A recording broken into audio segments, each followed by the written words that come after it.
Nan fayyadee nan murteesse gaafa murteessu raajifaan lallabaaf gaafa ulbaan yoo situ dhukkubsate jedhee waaqayyo dhugaadha na kee kanarraa qaba yoo ta'e waaqayyo naa yaamu malee hin dhaqu jedheetu murteesse. Lallabatti seenanii gaafa lallabatti seenan mucaa baay'ee du'aaf jireenya wadhakkaa jiru tokkotu jira jedhan sii jedhaniin yaa kaasan malee hin jedhan. Innaa gaafa saba keessaa hitatanii mucaan jidduu teechuun suufii uffatu sun koottumee naan jedhan nan dhaqee gaafa na qo'eessa keessi dhukkuba naan jedhan raa keessa na dhukkuban jedheen nan dhokse bakka waaqayyo dhugaadha na ta'e raajitti dhukkuba koo kana hiikeessuu qaba ani har'a bilisa ba'ee galuun qaba jedhee murteesse.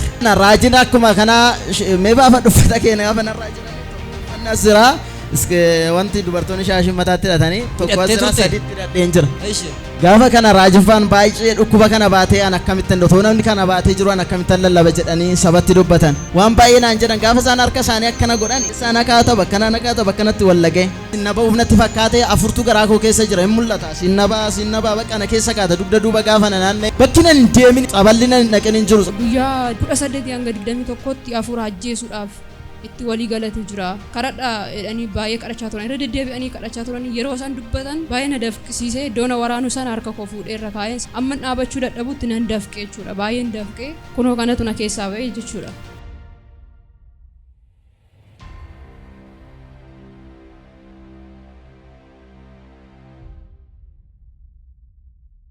Na Yesuus wanti naaf godhe baay'ee garuu sarara waan xiqqoo namaaf sinitti dhuma.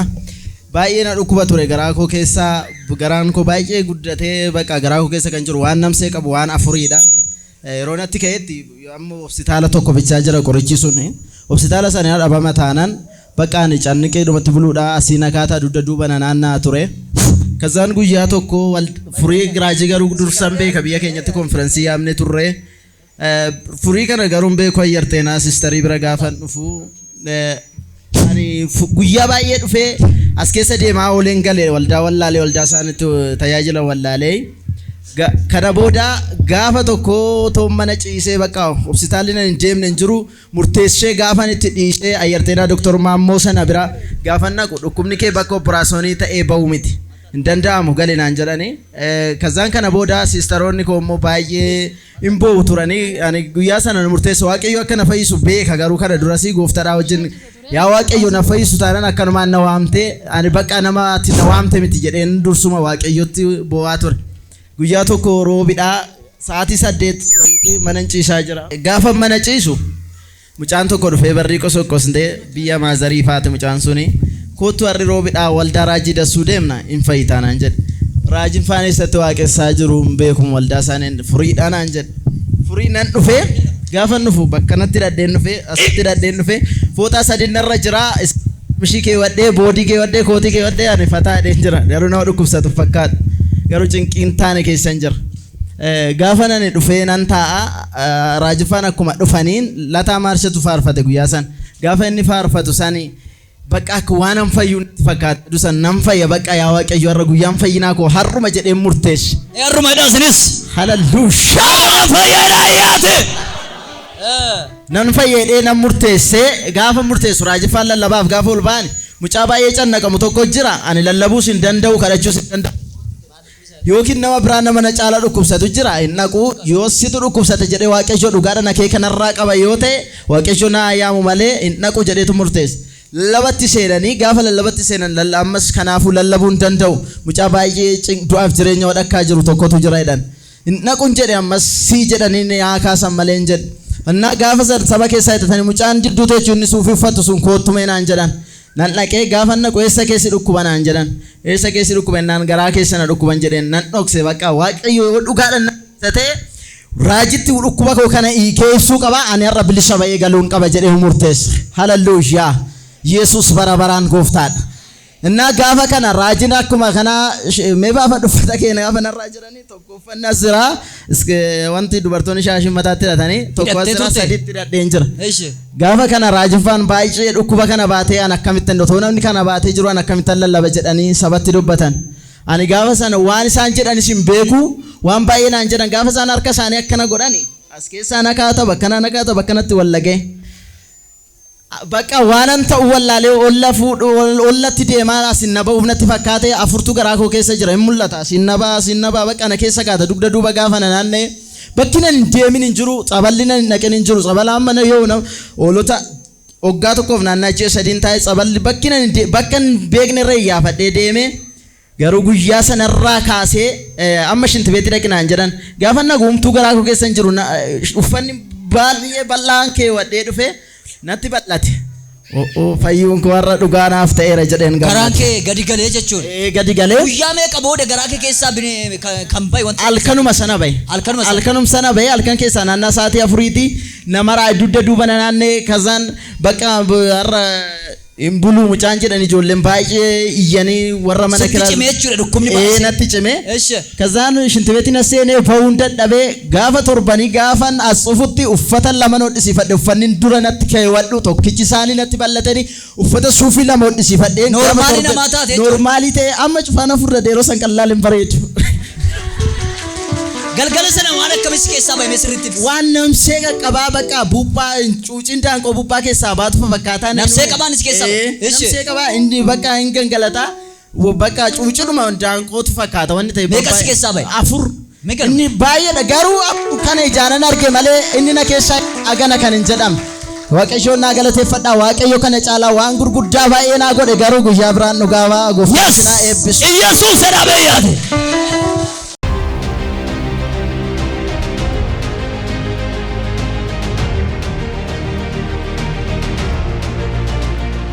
Mee maqaan keessan eenyu eessarraa dhuftan? Waaf jiraa bayyanaan jedhamaa hoolotaa hin dhufe. Mee waaqayyo maal sinii godhee saba kanaaf waan waaqayyo sinii godhee waan dhugaa ba'uu barbaaddan saba kanatti dubbadhaa. Waaqayyo kan naa godhee ilmi kiyyaa ijoollummaadhaan biyya kanatti galee gimbanyaa ta'ee gimbanyaa kan ta'e sammuu dhabee waggaa 10 wajjin hin rakkannee karaa xabalaatis deemnee karaa hundaa deemnee homaa ta'uu didee ka'ee waggaa 2 baranaa anallee yaada koo na dhukkubee ka'ee isas natti erganii ka'ee waggaan dhufuu ilma kiyya kana fidee tan asitti waggaa fiduu seexanni irraa iyyee mucaan kiyya sun bilisa naa ba'e waggaa 2 baranaati. Galchi adaraa ilma koo adaraa galata naa galchii hammataa kiyyaan maggalfataa ati galata naa galchii jedhee tan dhugaa ba'ee dhaqee galchee naan jedhee mucaan kiyyas na gammachiisee rakkina akkanaa kana nurraa buusee kan homtuu hin dandeenye gooftaa galannaa ga'uu naa galateeffadhaa hin jedha. Isin olotaa ergaa jiraattanii mucaan keessan as jira dhukkuba sammuutiin qabamee waggaa baay'eedhaaf rakkachaa kan ture addana fiddanii raajiin gaafa kadhataniif afurri hamaan gaafa irraa iyyee ba'ee fayyinni yeroo sanaaf ta'eef jettanii dubbachaa jirtu ergasii mucaan keessan nagaadha. Nagaadha waaqa galannaa ga'u galanni waaqa kanaa haa ga'u mucaan koo nagaa ta'e amma hojjaa isaatirra jira naa galateeffadhaa mucaan koo fayyaa naa ta'e waaqa galateeffadhaa mee waaqayyooni dhukkuba sammuu godhate yookaan immoo hin maraate jechuudha maraatee mucaan koo hojiirraa dhaabee kan ture holotaadhaa ba'ee gara mana waaqayyoo fi gara raajii waaqayyo nuuf kenne kanaatti fidee in kadhatanii fi isaanis ergaa kadhatanii fi afurri hamaan iyyee keessaa ba'e mucaan koo aluma sanaa kaasee dhukkuba sammuurraa yookaan maraatummaarraa bilisa naa ba'ee amma hojii isaa hojjechataa jira ergaa kadhatamee fi waggaa 1 ol ta'eera dhukkubichi ittiin deebine mucaan koo nagaadhaa jedhaniiru mee isinis galateeffadhaa waaqayyoon irra deebi'aa waaqayyoon galateeffadhaa. Isiniif illee waaqayyo waan godhee oolmaan irraa qabaa anaaf illee kadhatamee fayyeera jettaniittu mee isiniif immoo waaqayyo maal godhe? Dabalataan ammallee anillee itti aansee guyyaa gaafa sanii naa kadhadhaa kintarotis nan qabaa dhibama lapheetis kulaalitis sammuu rakkina baay'een qabaa jedhee dubbadhee naa kadhatanii anillee bilisa ba'ee amma immoo iyyuu galateeffannaa kan mataa kiyyaa tan dhufee naa galateeffadhaa waaqa kana galateeffadhaa fi waaqayyoof.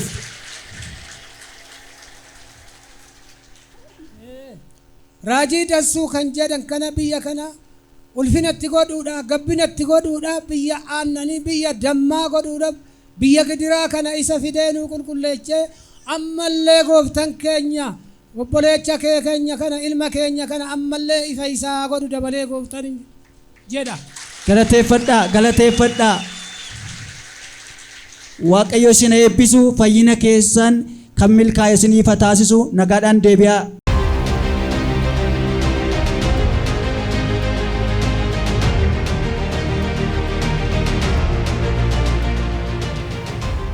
Mee maqaan keenyu eessarraa dhufte?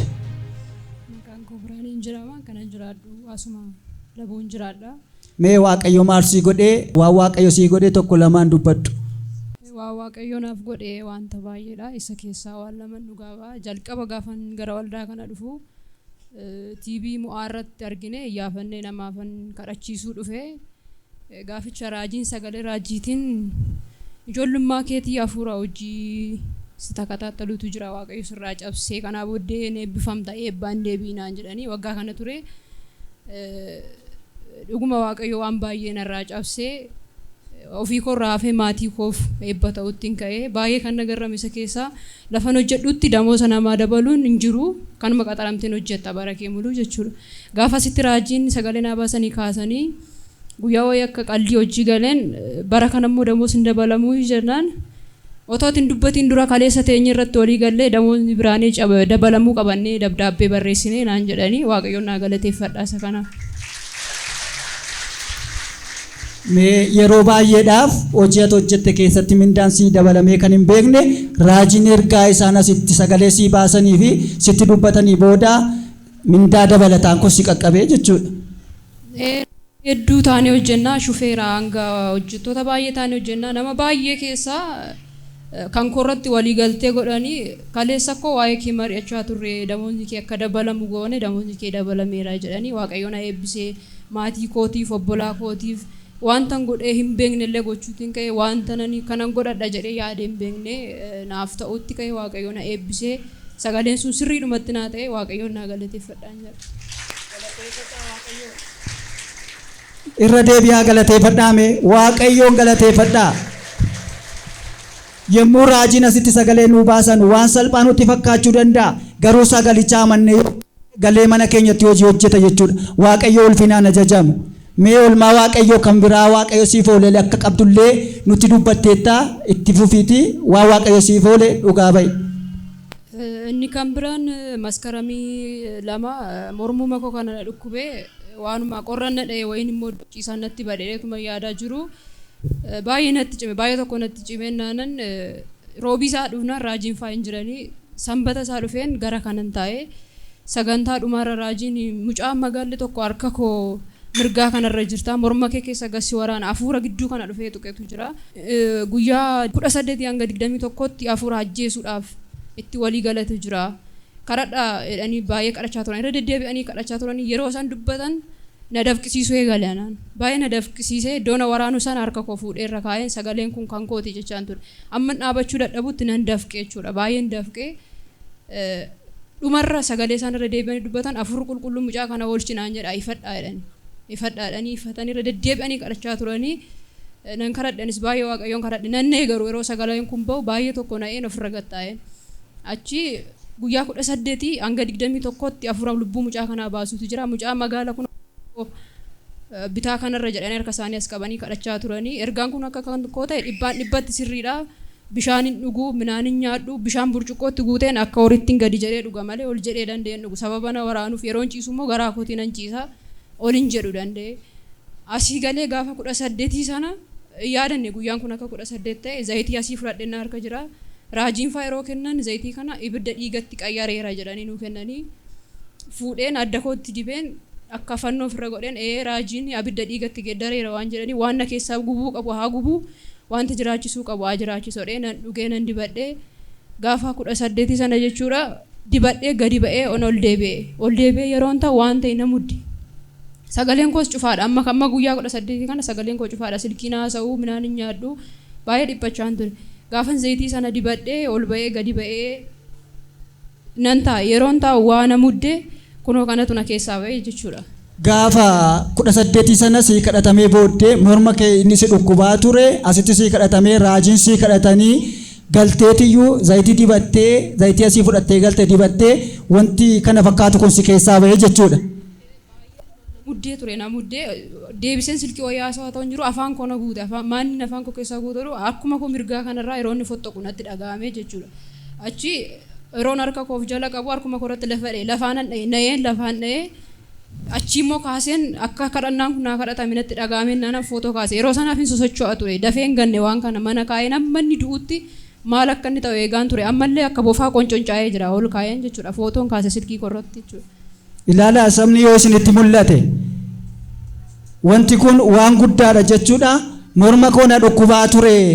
Morma koo ergaa na dhukkubee as dhufee raajiin mucaan lubbuun ishee guyyaa 3 gidduutti yookaan 18 hanga 21 gidduutti ba'uudhaaf irratti hojjetame jira jedhanii naa kadhatanii anillee as hin baane bakkuma sana taa'een fudhadhe na dafqisiise galee zayitii kadhataa waldaa gargaarsa waaqayyoo addunyaatii fudhadhee galee dibadhee gaafan jedhu na dafqisiisuu eegalee morma koo keessa qoonqoo koo keessa na hiitessee inni ture na rakkisuu jalqabee sana booda afaan koo keessaan wanti kana fakkaatu na keessaa ba'ee achumaan nan fayyayetti waaqayyoon galateeffadhaame.